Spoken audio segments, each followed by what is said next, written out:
할렐루야. 네, 오늘도 우리 좋은 날입니다. 우리의 기도를 통해서 하나님의 뜻이 이루어지고 있습니다.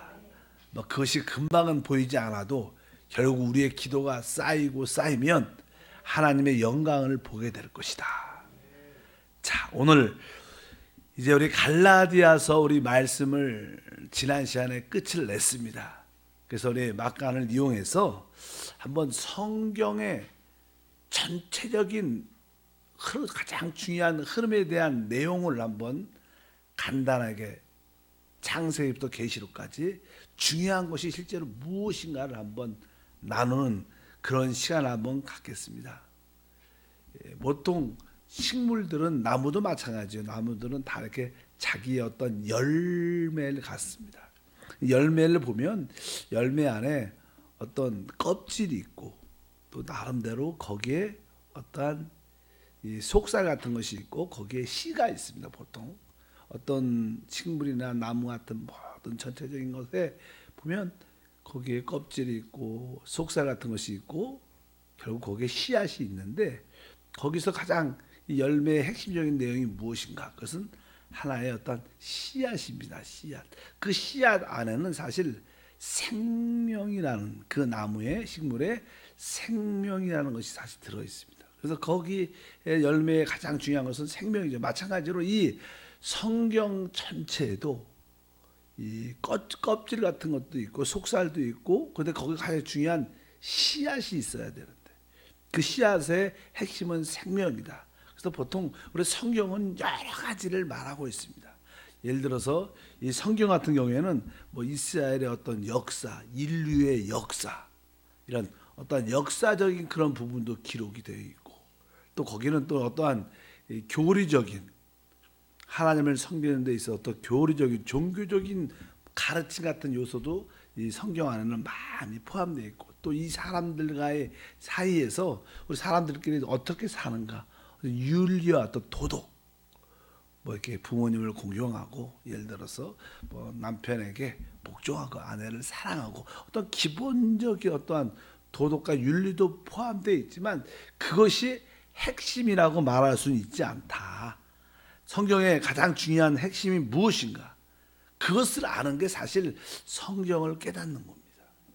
그럼 성경에서 말하는 그 최고의 중심, 핵심이 무엇인가?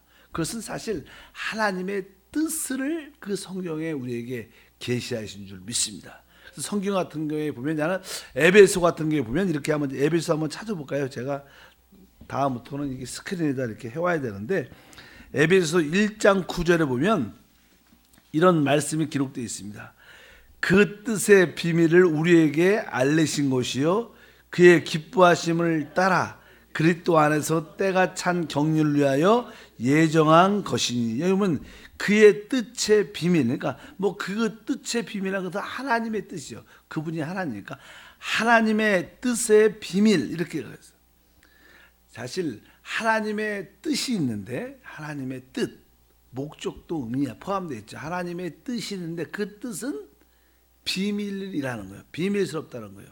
사실 비밀인 것은 알기 쉽지 않다는 그런 뜻을 갖고 있죠. 이렇게 뭐 우리가 다 알고 다 볼 수 있다면 그것이 비밀이라고 표현하지 않습니다. 그러니까 그것을 알기 쉽지 않고 깨닫기 쉽지 않기 때문에 비밀이라는 뜻을 써 있습니다. 그러니까 여기에 하나님의 뜻의 비밀, 이런 말씀이 기록되어 있습니다. 그래서 우리가 그것을 이해를 해야 된다. 하나님의 뜻의 비밀이 무엇인가?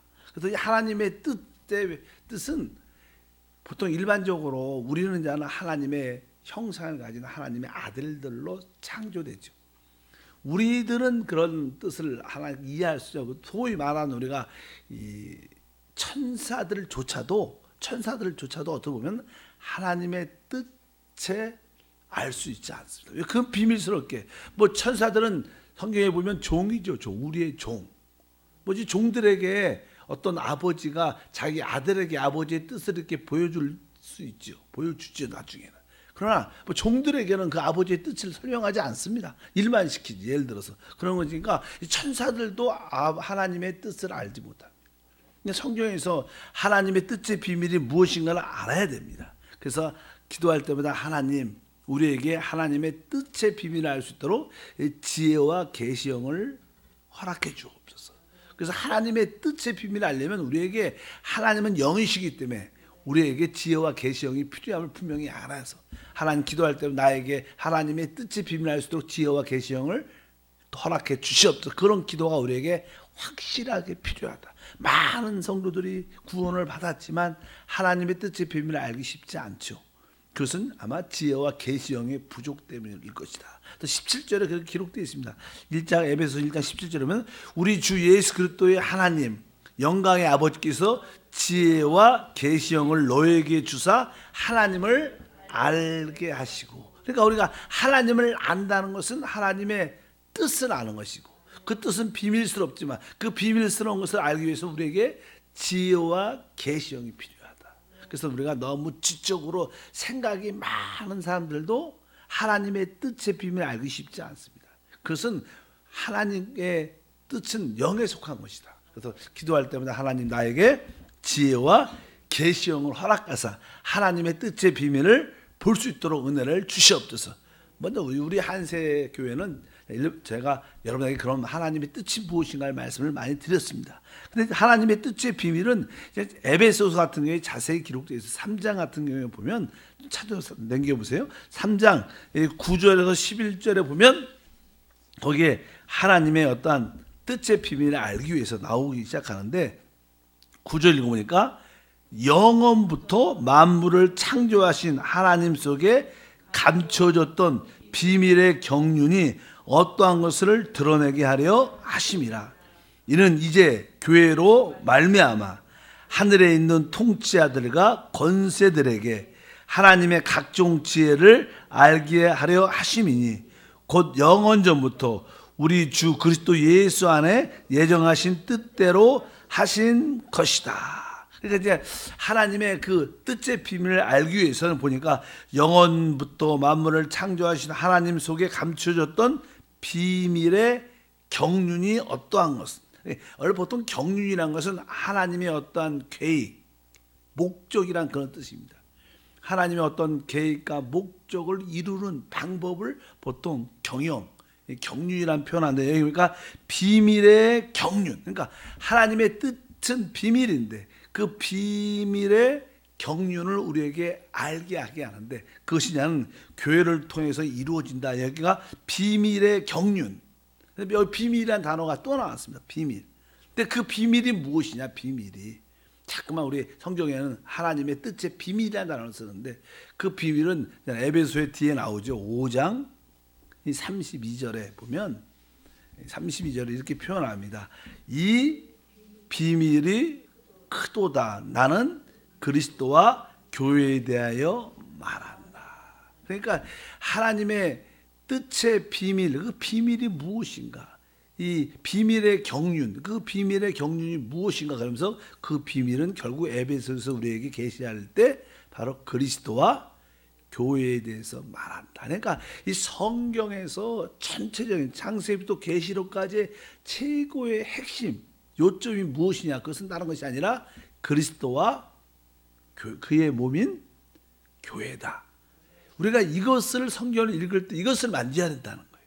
그리스도를 만지고 교회를 만질 때 우리는 참된 하나님을 진짜 알게 된다는 거예요. 우리가 어떤 도덕과 윤리를 만질 수도 있고 어떠한 인류의 역사나 이스라엘의 역사나 교회의 역사를 이렇게 만질 수도 있고 여러 가지 가르친 종교적인 어떻게 하나님을 섬겨야 되는지 어떻게 예배해야 되는지 이런 것을 많이도 알아야겠지만 진짜 비밀의 경륜의 핵심은 바로 그리스도와 교회다. 그래서 여러분들 성경 읽을 때마다 그리스도를 발견해내야 되고 성경 읽을 때마다 누굴 발견해요? 교회를 발견해내야 된다. 그럴 때 우리는 하나님을 참으로 아는 그런 축복과 은혜가 함께할 줄 믿습니다. 그래서 창세부터 계시록까지 전체적인 그 흐름이 그리스도와 교회다. 그 인식을 가지시고 이제 창세기부터 보는 겁니다. 창세기부터 거기에 어디에 그리스도와 교회를 설명하고 있는가? 출애굽기에 또 신약에서 계시록에서는 교회와 그리스도를 어떻게 우리가 보여주는가? 그것을 우리가 이해할 필요가 있다. 그러면 우리가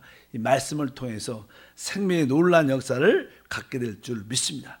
그럼 오늘 첫 번째 나는 창세기에 대해서 우리가 창세기 강의도 많이 했기 때문에 다 자세하게 하는 게 아니라 거기다 핵심적인 그리스도와 교회에 대한 말씀만 뽑아서 한번 보면 이 창세기는 되게 중요하죠. 왜? 창세기는 성경 전체의 하나의 또의 씨앗입니다. 그래서 이 씨앗은 사실 씨앗이 그냥 자라면 어떤 형태와 모양이 보여지는 것처럼 씨앗은 그냥 잠재적으로 숨겨져 있습니다. 창세기 안에는 많은 단어들, 많은 사람들은 하나의 씨앗입니다. 그것이 지금으로 금방은 보이지 않아도 시간이 지나면 아브라함이, 아담이, 아벨이 이러한 뜻을 표현하는구나. 이런 뜻을 우리에게 씨앗으로 보여주는구나. 그래서 나는 설명을 쭉 하죠. 그래서 나는 창세기는 실제로 모든 성경의 하나의 씨앗으로서 그림을 전체적으로 볼 수 있는 그림을 보여준다. 실제는 아니지만 그림을 보여주는데 그 창세기는 또 이게 어떤 많은 어떤 학자들이나 사단이 그것은 하나의 어떤 참된 이야기가 아니고 이렇게 성경에서 보면 창세기랑 이 계시록을 사단이 가장 싫어한다고 보통 말합니다. 왜?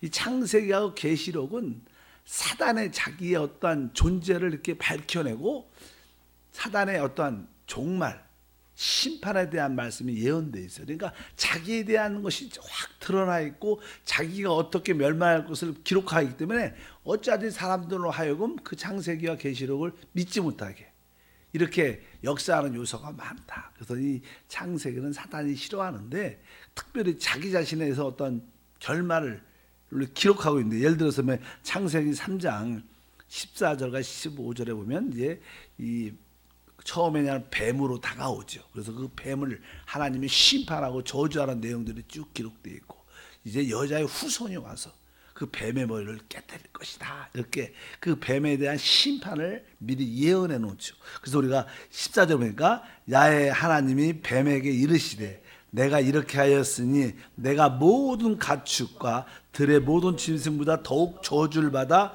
배로 다니고 살아있는 동안 흙을 먹을지라. 내가 너로 여자와 원수가 되게 하고 내 후손도 여자의 후손과 원수가 되게 하리니 여자의 후손은 내 머리를 상하게 할 것이요 너는 그의 발꿈치를 상하게 할 것이다. 그러면서 이 뱀, 사람을 타락시켰던 그 뱀의 운명을 말하죠. 오늘 말씀이니까 너는 어떤 짐승보다 어떤 가축보다 더 저주를 받아서 여기 보니까 배로 다니고 살아있는 동안에 흙을 먹을 것이다. 그러면서 너는 여자와 원수가 될 것이다.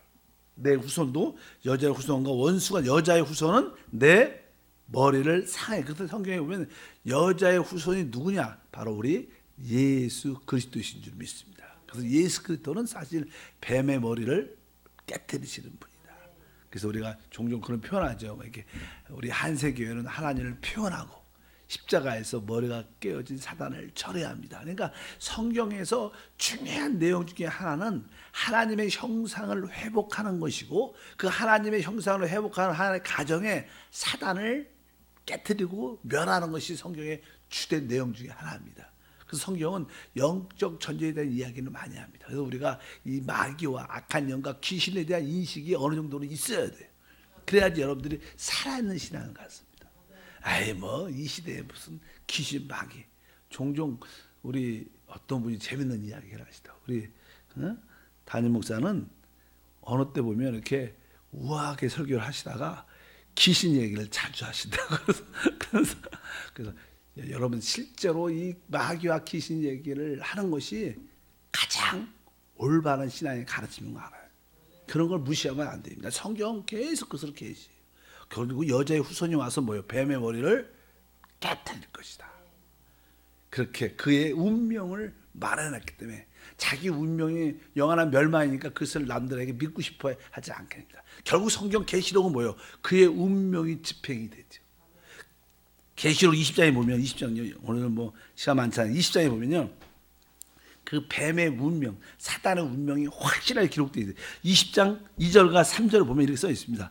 용을 잡으니 곧 옛뱀이요 마귀요 사단이라 잡아서 1000년 동안 결박하여 무저갱에 던져 넣어 잠그고 그 위에 임봉하여 1000년이 차도록 다시 만국을 미혹하지 못하게 하였는데 그 위에 반드시 잠깐 놓이리라.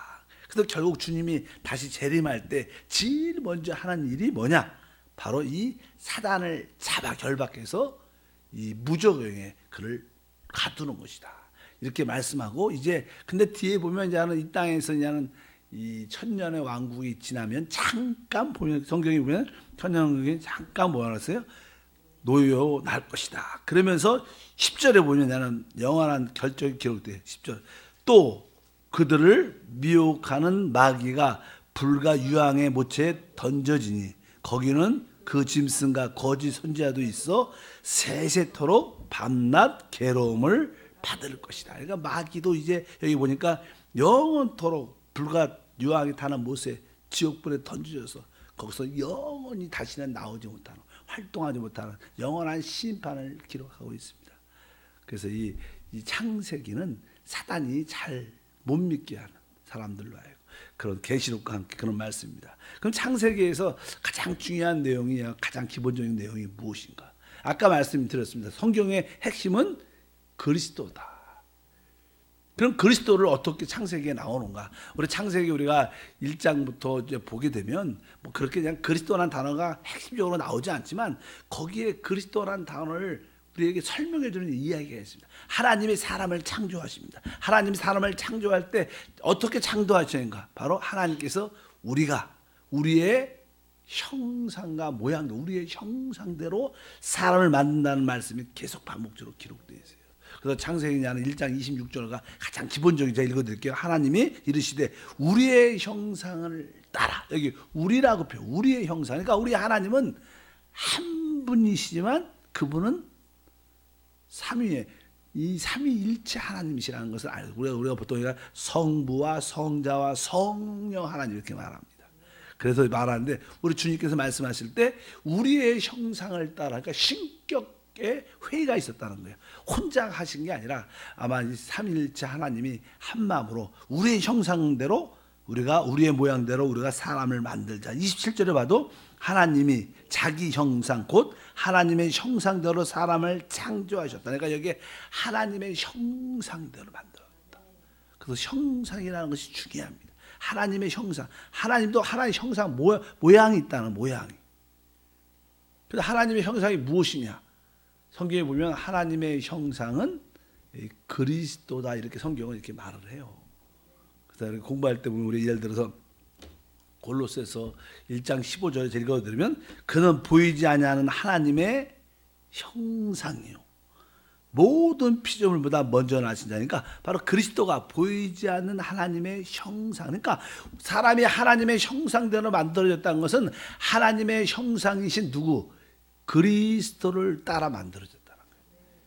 사실 사람은 누굴 따라 만들어졌어요?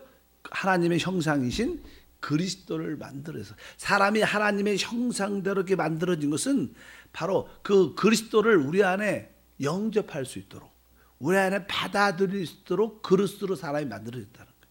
그러니까 사람이 왜 하나님의 형상대로 만들어졌냐? 하나님의 형상이신 예수 그리스도를 우리 안에 모시기 위해서 영접하기 위해서 담기 위해서 만들어진 줄 믿습니다. 성경은 계속 그리스도가 하나님의 형상이다. 한번 따라합니다. 그리스도가 하나님의 형상이다. 그래서 하나님이 우리를 어떻게 하나님의 형상대로 만들었다는 것은 바로 그리스도를 따라 우리를 만들었다는 거예요. 우리가 누구 닮았어요? 그리스도를 닮은 거예요. 그리스도를. 그래서 그리스도와 우리는 똑같이 되죠. 나중에. 그래서 나는 고린도 후서 4장 4절에도 그 그리스도가 하나님의 형상이라는 단어가 또 나오는데 4장 4절 제가 읽어드리면 그중에 이 세상 신이 믿지 않는 자들의 마음을 혼미하게 하여 그리스도의 영광의 복음의 명제가 비치지 못하게 하니 그리스도는 하나님의 형상이다. 야, 그래서 우리가 하나님의 형상대로 만들어졌다는 것은 우리가 그리스도를 따라 만들어졌구나. 그것은 곧 뭐예요? 그리스도를 우리 안에 영접될 수 있도록 우리 안에 담기 위해서 만들어졌다. 그래서 결국 우리는 겉의 모양은 그리스도를 닮았고 또 우리는 겉의 모양뿐만 아니라 결국 우리 안에 진짜를 또 가져야 되는데 그 생명을 가져야 돼. 사람이 겉의 모양만 있어도 중요하지만 그 안에 생명이 있어야지 살아 역사하니까. 그래서 바로 그리스도가 우리의 생명으로 들어온다는 그런 표현을 합니다. 그래서 우리가 우리의 생명이신 그리스도 한번 따라합니다. 우리의 생명이신 그리스도. 우리는 외적인 형상, 겉의 형상적인 모습은 그리스도를 닮았고 또 우리 안에는 우리의 생명이신 그리스도가 우리 안에 영접됐기 때문에 우리는 결국 그 그리스도를 표현하기 위해서 만들어졌어요. 바로 하나님을 표현하기 위해서 우리는 만들어졌고 우리 안에서 우리를 통하여 하나님이 사단을 심판하고 하나님의 영광을 나타내기 위해서 우리를 창조하신 줄 믿습니다. 그래서 우리가 늘 말하는 내주하시는 그리스도 우리 그분이냐? 그분이 뭐예요? 결국 하나님 뜻과 목적을 이루는 길이죠. 우리의 답은 우리 안에 오신 예수 그리스도. 바로 그리스도가 바로 하나님의 형상이고 그분이 바로 우리의 내적인 생명이구나. 이것은 성경 창세기부터 계시까지 전체적인 흐름의 가르침인 줄 믿습니다. 그래서 여러분들은 무엇을 붙잡아야 돼요? 성경할 때 항상 그리스도를 붙잡아야 되고 그리스도를 나의 생명으로 나의 형상으로 소유하고 있으면 바로 우리를 통해서 하나님의 모든 것이 회복되는 역사가 함께 할 줄 믿습니다.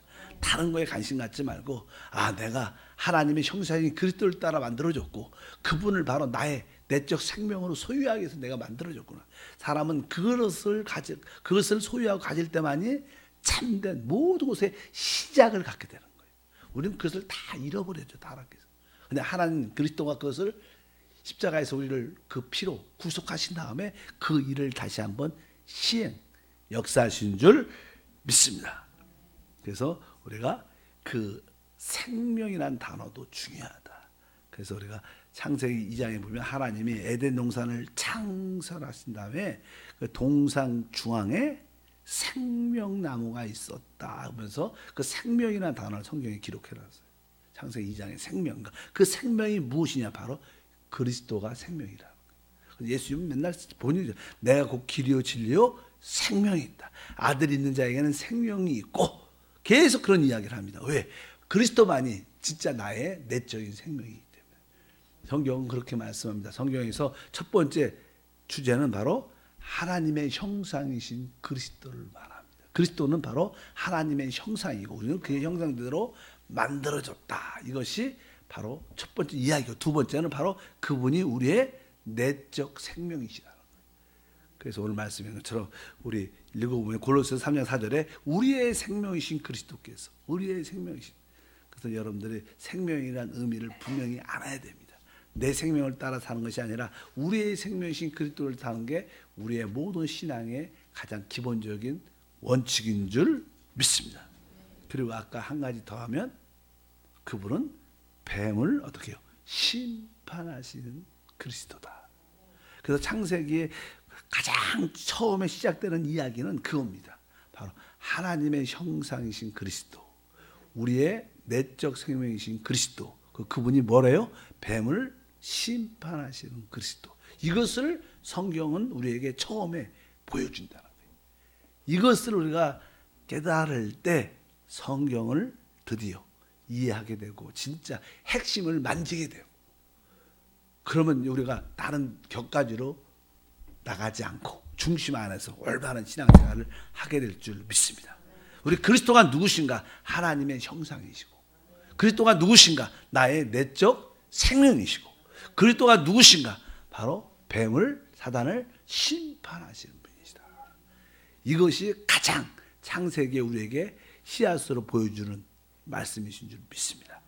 이 세 가지를 기억하시고 이제 거기에서 나오는 이제 사람들이 나오죠. 뭐 아담 이야기가 나오고 우리 많이 설교를 들었을 거예요. 요셉이라는 이야기가 쭉 나오죠. 이런 모든 구성된 사람들이 바로 교회라는 거예요. 교회. 그래서 그리스도와 교회를 전체로 우리에게 보여주는 것이 창세기의 하나의 그림인 줄 믿습니다. 그래서 그리스도가 누구신가? 하나님의 형상이요. 우리의 내적인 생명이시요. 뱀을 사단을 심판하시는 분이시다. 항상 그것을 기억하시고 그것을 늘 붙잡기를 주님은 축복합니다. 하나님 아버지 감사합니다. 다시 한번 성경의 중심 내용을 분명히 알고 우리가 무엇을 붙잡아야 되는지를 깨달을 수 있는 지혜와 계시를 도해 주셔서 늘 기도하면서 영을 사용하면서 하나님 말씀을 대하게 도와 주시옵소서. 하나님의 뜻의 비밀은 바로 그리스도와 교회임을 우리에게 보여줍니다.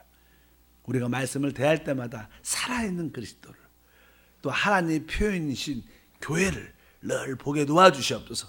오늘 우리 그리스도가 하나님의 형상임을 찬양하고 우리의 내적 생명임을 찬양하고 또 그분께서 사단을 심판하신 그리스도이심을 찬양합니다. 오늘도 성령을 따라 이 일을 이루어낼 수 있는 우리 모두가 되게 하옵소서. 주 예수 이름으로 기도합니다. 아멘.